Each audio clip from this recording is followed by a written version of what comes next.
Assalamualaikum warahmatullahi wabarakatuh. Perkenalkan saya Ceta dengan NPM terakhir 059. Pada kesempatan kali ini izinkan saya untuk memaparkan hasil penelitian kuantitatif metode survei saya yang berjudul Tingkat Penerimaan Remaja Terhadap Penerapan Chatbot sebagai Transformasi Pelayanan Pelanggan E-commerce. Pertama-tama saya akan membahas tentang latar belakang penelitian. Revolusi Industri 4.0 mengantarkan kita ke tahap yang baru tentang integrasi teknologi dalam segala aspek kehidupan. Semua lini dituntut untuk menjadi lebih efisien, cepat, dan lebih terintegrasi. Penemuan-penemuan baru yang banyak mengotomatisasi pekerjaan manusia banyak sekali dalam bidang artificial intelligence. Artificial intelligence merupakan salah satu teknologi di bidang antardisiplin yang hingga saat ini sedang berkembang pesat dan melibatkan banyak negara untuk berkontribusi dalam pengembangannya yang mendahului perkembangan komputer. Hal-hal seperti mesin pencari web Google, mobil self-driving Tesla, sistem rekomendasi seperti Amazon, Netflix, dan YouTube, understanding human speech seperti Siri, Alexa, dan Google Assistant, dan juga chatbot sebagai transformasi customer service merupakan salah satu contoh penerapan artificial intelligence. Chatbot merupakan salah satu penerapan artificial intelligence yang mentransformasikan pelayanan pelanggan manual. Chatbot adalah sebuah program simulasi komunikasi yang kerap kali digunakan dalam pelayanan digital seperti customer service dan admin media sosial. Dalam penelitian ini, peneliti memilih kota Semarang karena kota Semarang merupakan salah satu kota yang cukup adaptif terhadap perkembangan teknologi. Penelitian ini dilaksanakan dengan tujuan untuk mengukur tingkat penerimaan teknologi chatbot, customer service, e-commerce dalam ruang lingkup remaja Kota Semarang. Remaja Kota Semarang dinilai dapat menerima teknologi baru, namun belum dapat mengerti lebih lanjut mengenai teknologi tersebut. Selanjutnya, untuk tujuan penelitian, yang pertama, mengukur tingkat penerimaan chatbot oleh remaja Kota Semarang. Yang kedua, mengembangkan kerangka teoritis teknologi acceptance model yang baru, dan juga yang terakhir untuk menguji penerapan teori pengembangan dari TAM ini. Kerangka teoritis yang mendasari penelitian ini adalah teknologi acceptance model TAM yang dikeluarkan oleh Davis pada tahun 1989. Davis mencetuskan bahwa perceived usefulness dan perceived ease of use dari sebuah teknologi akan mempengaruhi attitude toward use, yang kemudian memunculkan behavioral intention to use, dan kemudian memunculkan actual use bagi para pengguna teknologi tersebut. Kemudian, seiring dengan berjalannya waktu, penelitian pun semakin berkembang. Salah satunya e-payment continuous models yang dicetuskan oleh Edeni Catella dan Gibola Olasina pada tahun 2014 mencetuskan bahwa terdapat 9 variabel yang dapat menggambarkan teknologi acceptance model ini, yang kemudian saya kembangkan lagi menjadi kerangka teoritis chatbot e-commerce purpose extended TAM yang saya gunakan pada penelitian ini. Dalam kerangka teoritis ini memunculkan 16 hipotesis yang digambarkan oleh arah panah. Ini menggambarkan sebuah hubungan dan pengaruh antar variabel satu dengan variabel lainnya. Berikut hipotesis yang telah saya temukan.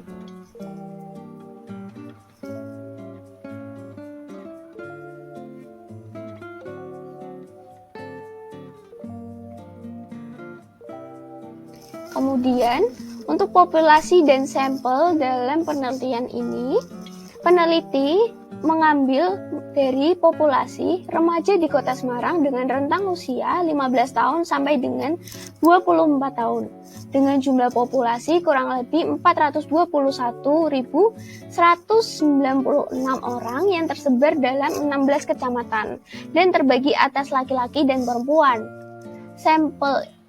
Kemudian sampel ini peneliti ukur minimal sampelnya yang dibutuhkan menggunakan software G-Power. Dan hasil menunjukkan bahwa total minimal 90 sampel dibutuhkan dalam penelitian ini dari total populasi remaja Kota Semarang. Peneliti menggunakan efek size sebesar 0,09 dengan 9 number of predictors. Dan kemudian memunculkan bahwa minimal sampel size yang dibutuhkan adalah 90 sampel. Selanjutnya, untuk teknik sampling. Peneliti menggunakan purposive sampling, di mana purposive sampling ini merupakan salah satu penerapan non-probability sampling. Non-probability sampling ini adalah teknik pengambilan sampel yang tidak diketahui probabilitas subjek penelitian dan biasanya menghasilkan bias dalam menyeleksi sampel. Purposive sampling ini merupakan teknik pengambilan sampel di mana peneliti secara sengaja memilih beberapa sampel karena kualitas dari sampel tersebut sesuai dengan data yang dibutuhkan dalam penelitian.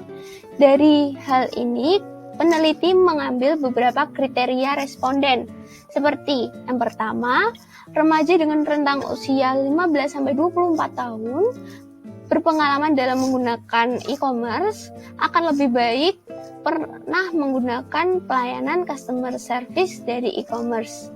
Itu sangat direkomendasikan. Dan yang terakhir, berdomisili di Kota Semarang. Selanjutnya, untuk metode dan instrumen penelitian. Penelitian ini menggunakan metode survei kuantitatif dengan menggunakan non-probability purposive sampling. Data akan dikumpulkan melalui survei online dengan menyebarkan kuesioner kepada 198 remaja sebagai perwakilan dari seluruh remaja Kota Semarang. Data akan dikumpulkan melalui Google Form dan data yang peneliti kumpulkan akan peneliti analisis menggunakan analisis statistik deskriptif dan statistik inferensial dengan menggunakan uji PLS-SEM software Smart PLS. Selanjutnya saya akan membahas tentang analisis data. Jenis data yang digunakan adalah jenis data interval dengan menggunakan skala Likert 5 poin. Poin 1 menggambarkan tentang sangat tidak setuju dan poin 5 menggambarkan sangat setuju. Saya akan membahas tentang hasil dan pembahasannya didapatkan setelah penelitian ini. Pertama, analisis statistik deskriptif. Dari hasil penelitian ini terungkap bahwa mayoritas responden dalam survei ini memiliki respon positif dengan item kuesioner di setiap konstruknya. Yang berarti mereka setuju bahwa chatbot e-commerce dianggap sebagai teknologi yang mudah, efisien, dan menyenangkan. Mereka juga setuju bahwa semua e-commerce seperti Tokopedia, Shopee, Bukalapak, dan lainnya sudah menerapkan chatbot sebagai transformasi customer service e-commerce. Oleh karena itu, mayoritas responden penelitian bersikap positif terhadap chatbot e-commerce dan berencana untuk terus menggunakan chatbot secara berkelanjutan. Selanjutnya, analisis statistik inferensial menggunakan uji SEM PLS. Tertera dalam gambar tersebut didapat tabel 1, yaitu model pengukuran dari setiap variabelnya, baik variabel laten maupun variabel manifestnya. Untuk ketentuannya, Cronbach's alpha dan composite reliability harus lebih besar dari 0,7, maka item dapat diterima atau dikatakan reliable. Selain itu, average variance extracted harus lebih besar dari 0,5, maka item dapat diterima. Dalam konstruksi variabel ini terlihat bahwa converge alpha milik PEOU sebesar 0,680 yang menggambarkan bahwa variabel ini tidak reliable. Untuk variabel selain PEOU masih dapat dikatakan reliable.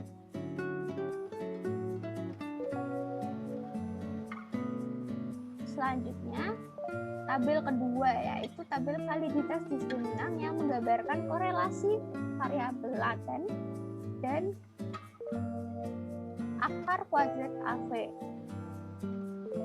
Nilai akar kuadrat average variance extracted lebih besar dari korelasi antar variabel. Dapat dilihat dari tabel tersebut dan dibandingkan dengan average variance extracted sebelumnya. Selanjutnya, tabel ketiga yaitu rasio heterotrade monotrade atau yang dapat disebut dengan HTMT. Variabel dapat diterima apabila rasio HTMT lebih besar dari 0,9. Terlihat di sini bahwa banyak variabel yang memiliki rasio HTMT di bawah 0,9. Namun di sini juga terdapat rasio HTMT yang memenuhi kriteria. Selanjutnya, tabel yang keempat yaitu faktor inflasi varians. Nilai varians yang lebih dari 10 dikatakan tidak akan ada masalah multikolenialitas. Dalam tabel di atas terlihat bahwa nilai VIF tidak ada yang lebih dari 10. Maka dapat dikatakan tidak ada masalah multikolenialitas dalam kerangka model struktural yang telah saya buat. Selanjutnya, tabel kelima yaitu hasil saturated model. Saturated model ini menggunakan bootstrap sebesar 5.000 subsampel dan model akan dikatakan fit apabila SRMR lebih kecil dari 0,08. Dapat dilihat pada tabel di atas, SRMR dari model ini 0,076, maka dapat dikatakan model tersebut fit. Kemudian, R-square-nya harus lebih besar dari 0,1. Terlihat di sini bahwa banyak variabel yang R-square-nya lebih dari 0,1. Kemudian, untuk adjusted R-square menggambarkan bahwa berapa varians yang terjadi di setiap variabelnya.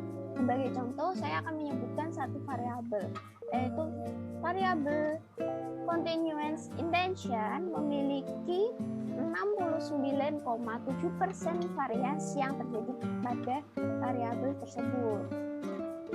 Nah, selanjutnya ada kriteria untuk effect size dari model. Terdapat beberapa kategori seperti very small, small effect, medium, large, very large, dan huge effect.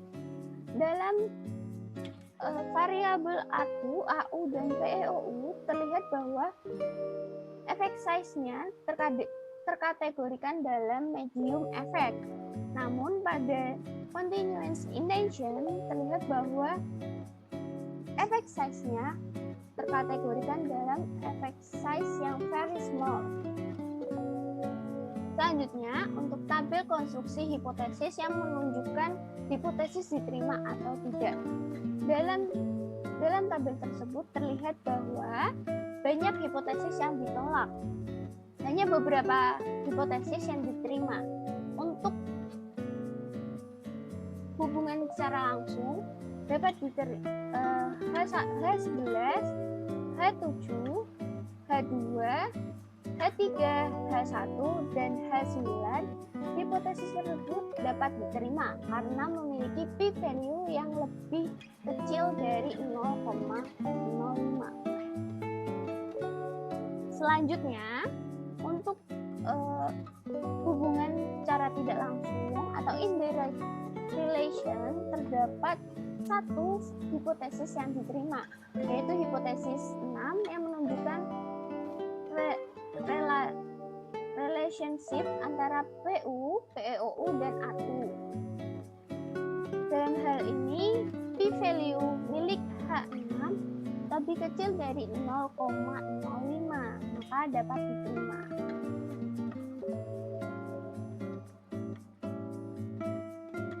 Hasil survei didapat bahwa remaja Kota Semarang dapat menerima dengan baik penerapan teknologi baru, yaitu chatbot e-commerce. Maka kemungkinan besar banyak perubahan teknologi yang akan diadaptasi lebih lanjut oleh remaja Kota Semarang untuk meningkatkan tingkat efisiensi dan juga mempermudah pekerjaan.